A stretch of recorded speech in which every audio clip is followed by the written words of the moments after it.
हाथी और शेर की कहानी। एक बार एक जंगल में एक शेर अकेला बैठा हुआ था। वह अपने बारे में सोच रहा था कि मेरे पास तो तेज, धारकदार, मजबूत पंजे और दांत है। साथ ही मैं एक बहुत ही ताकतवर जानवर भी हूँ। लेकिन फिर भी जंगल के सारे जानवर हमेशा मोर की ही तारीफ क्यों करते रहते हैं। दरअसल शेर को इस बात से बहुत जलन महसूस होती थी कि सभी जानवर मोर की तारीफ करते थे। जंगल के सभी जानवर कहते थे कि मोर जब भी अपने पंख फैलाकर नाचता है तो वह बहुत सुंदर लगता है। यही बात सोचकर शेर बहुत दुखी हो रहा था।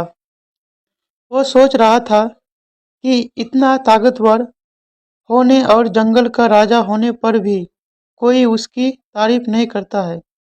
ऐसे में उसके इस जीवन का क्या मतलब है। तभी वहां से एक हाथी जा रहा था।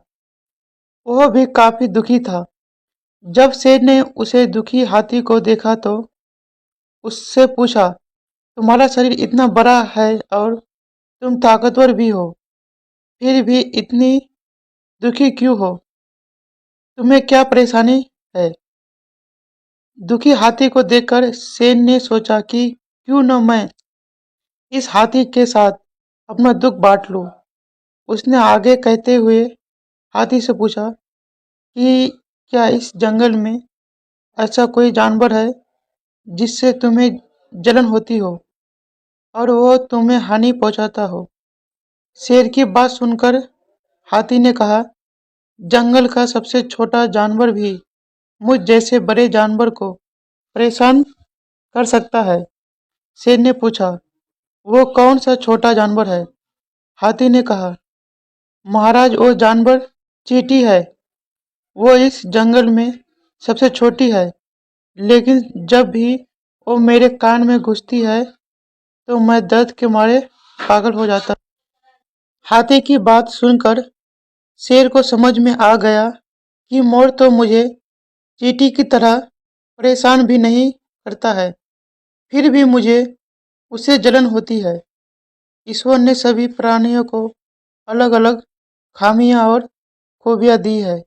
इसी वजह से सारे प्राणी एक जैसे ही ताकतवर या कमजोर नहीं हो सकते हैं। इस तरह शेर को यो समझ में आ गया कि उस जैसे ताकतवर जानवर में भी खूबियां के साथ कमियां भी हो सकती है। इससे शेर के मन में उसका खोया हुआ फिर से आत्मविश्वास फिर से बढ़ गया और उसने मोर से जलन करना बंद कर दिया। कहानी से सीख, हमें कभी भी किसी की खूबी देखकर उससे नहीं जलना चाहिए, क्योंकि हम सभी में श्रेष्ठ है।